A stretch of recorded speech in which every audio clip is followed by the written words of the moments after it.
After getting huge public backlash for telling Intel Arc graphics users to get a refund and that they're unsupported, the Crimson Desert developers have now changed their tune and are saying that Intel Arc GPUs are now supported. However, if you read it carefully, it doesn't sound like it's probably a great situation, and that's what we'll be testing out in this video. What is it like? So, does Crimson Desert support Intel Arc? Instead of now saying no, get a refund, it says Crimson Desert can now be accessed on Intel Arc GPU systems. However, optimization for Intel Arc is still ongoing, so performance drops or stability issues may occur depending on the system environment. We will continue to improve compatibility and optimization through future updates. So they now are committing to improving the situation. Man, if only before launch they had the opportunity to test it out on Intel hardware with their drivers and engineering resources to try to improve the situation. If only they had had that chance, but for some reason they chose to reject it. Now, that's something I might touch on a little more later in the video with some final thoughts, is there's a lot of thoughts on why did they reject this help? Is it because it's an AMD-sponsored game, or was it just the developers not caring about Intel Arc because it's like less than 1% of the GPU market? Again, I'll give some thoughts on that towards the end. First, let's figure out, so what is it actually like to play the game right now on an Intel Arc GPU? So I went to the Intel Arc website, drivers, downloaded the latest WHQL certified driver, and popped in my Intel Arc B580, and I went with my Ryzen 5 5600X based system, 32 gigabytes of DDR4. It does have resizable bar enabled. And then I downloaded the latest patch for the game.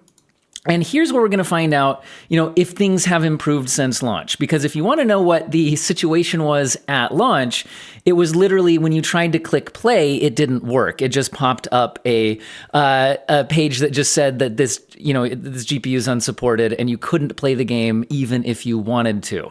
So now it says driver update recommended. The installed device driver version is older than the recommended version. Installed version is 0.0 and recommended version is 0.0. So in other words, they haven't actually patched in any actual support for Intel Arc, because again, I am on the latest driver here with a clean install and restart of the PC.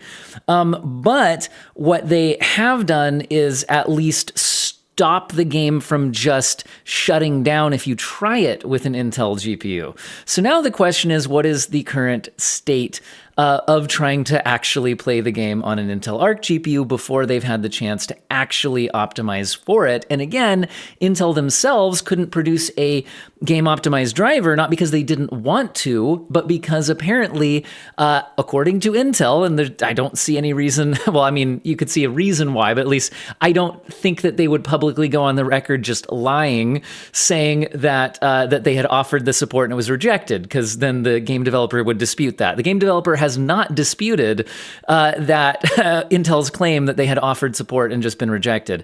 Now, what you'll notice here is that I'm just getting a black screen, not even full screening the game yet with the spinning wheel.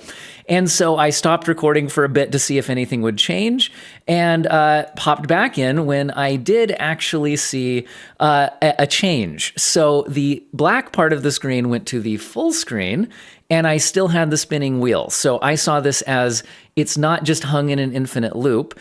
Ooh, and then the game actually popped up, and I did have my performance monitoring stuff up here just to see how that would go. And I actually hit the Pearl Abyss splash screen, which, again, huge improvement compared to the launch state, which was you couldn't even try to get to this point if you wanted to. Got to the Crimson Desert logo. The frame time graph started moving. We're making progress. This is where you should get the shader pre-compilation screen, and indeed got to pre-compile the shaders. Now, I didn't record the whole shader pre-compilation, but I hit record again as soon as it was just about done. Again, Ryzen 5 5600X based CPU takes a while to compile these shaders, not an insane amount of time, but it's not incredibly quick either. So I was curious, are we going to actually get into the menu? Can I actually load the game? Looks like progress was being made. I was like, okay, this is something. So I clicked play. There is a save file on this game that's past the little opening fight scene in the forest, but when you're still kind of going into like a tutorial area of the game, basically. So I'm just trying to load into that save. I'm getting the save, save load animation. So I was thinking, okay, we're making progress here. Now, these load screens can take a long time, even on a high-end system with like a 9800X 3D. So I went ahead and didn't bother recording the entire thing. But then I got to a frozen screen. So this video is playing right now, but it was frozen. I was like, oh no, this isn't good. So is it crashing? Is it about to crash, or is it going to keep loading? I wasn't sure.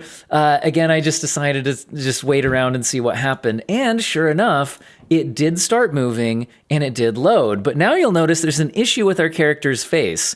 Part of it is missing, and you can see his eyeballs floating in a vacant skull. Also, the colors don't seem quite right here. So you could tell that the game certainly has not received a quality assurance check on the Intel Arc products. Again, seemingly through no fault of Intel. They offered to participate with this, but it doesn't seem to be working. Now, I can tell some geometry is not quite what it should be at this point. And then the game actually loads, and this is not what this scene is supposed to look like, to be 100% clear. So I'll pause for a second and show you that this scene, what I'm showing you now is on a different graphics card. So this is the scene that I should have just loaded into. This is what is supposed to be happening right here.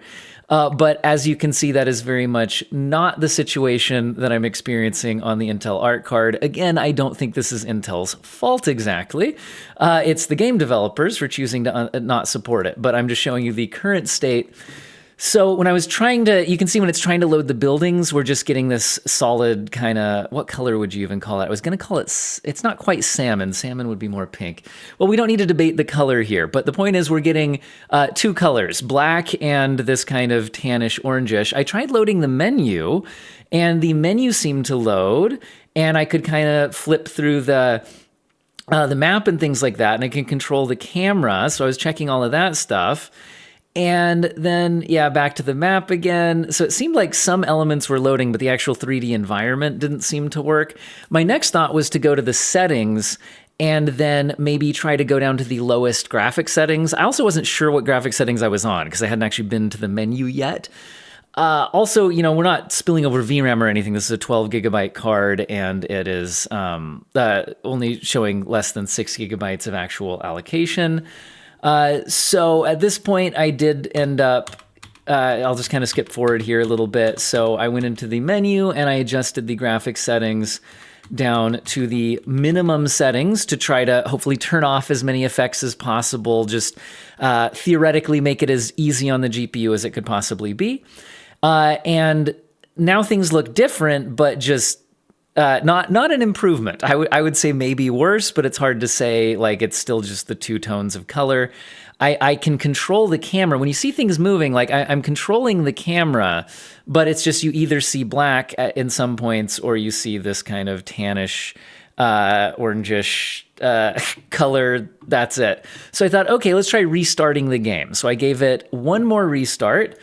Loading in, it didn't need to precompile shaders again. This is on the minimum settings. We still have a hole in the face, so not a good sign to start with. The eyeball's still kind of floating in a empty skull, so doesn't look promising on a restart. And loading back in, kind of walking into darkness here, which I know isn't supposed to be darkness. There's supposed to be some sort of an effect there. So things aren't looking good. And then the environment does load. You kind of see it flash there. You can see a little outline of the doors up above me there for a second. But then it is indeed, once again, broken. So this is the current state of the game. So with that said, it's an improvement in the sense that you can now at least launch the game on your ARC hardware and see what happens. But on the latest drivers, I'm not having a playable experience, not even remotely playable experience. So I would say the most positive outlook of this is that they're promising further compatibility optimizations through future updates. So hopefully that is true, and we see that.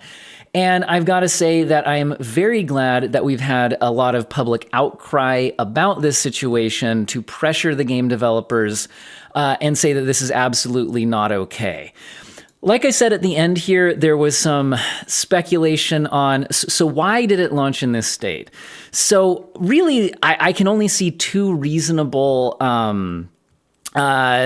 possibilities, right? There's two things that make sense.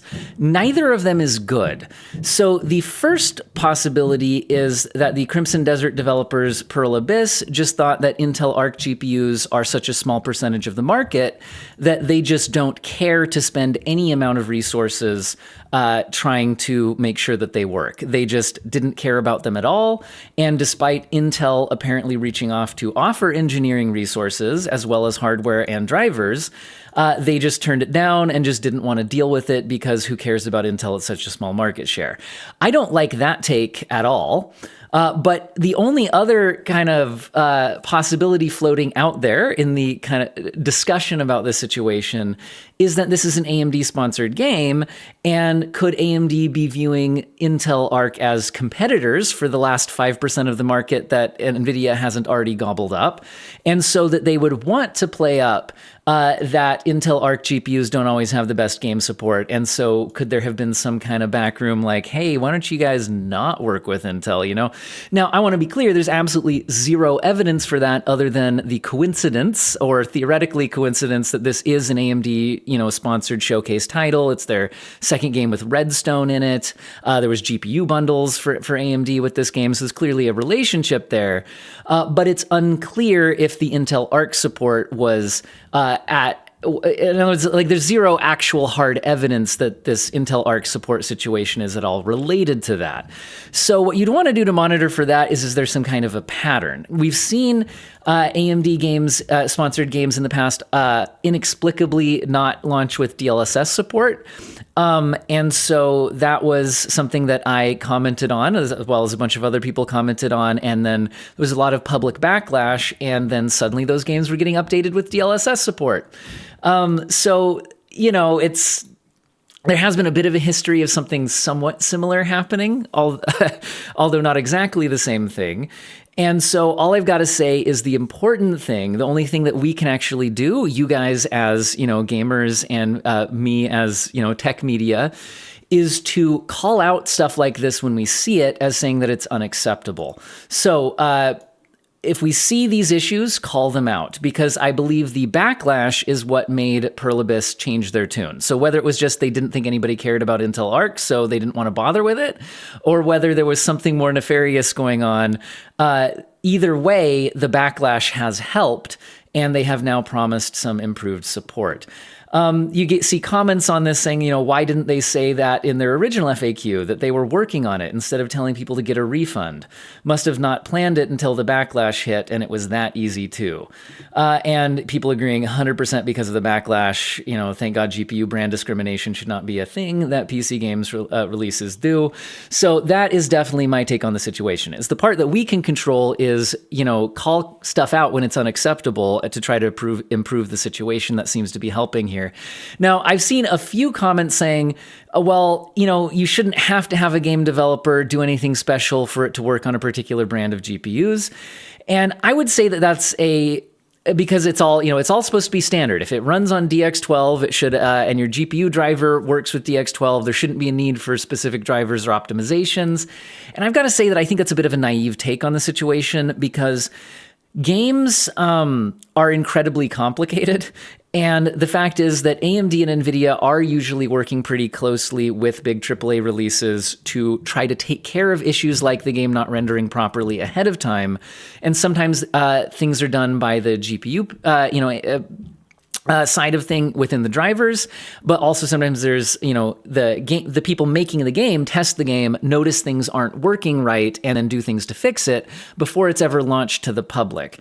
So if the people making the game not only aren't testing on Intel's GPUs, but also are refusing any support from Intel in order to test that or have assistance testing that from Intel themselves. That's the completely unacceptable side of things. Because the reality is, yeah, games are complicated. And even if your GPU and drivers officially support DX12 properly or whatever, it doesn't mean that there can't be compatibility issues. And that's normal for AMD and NVIDIA to have those issues as well during the game development process. It's just a lot of times that stuff gets ironed out before the public gets access to the game. And then oftentimes there's still some issues that get handled after release, more than I would like. But anyway, so this is the current state. It's definitely not playable, at least on my system, on the B580, on the latest B580 driver. But it's at least encouraging that I would say, thanks to the public backlash, the developers have now promised to work on improving the situation. I hope all of you have an excellent day.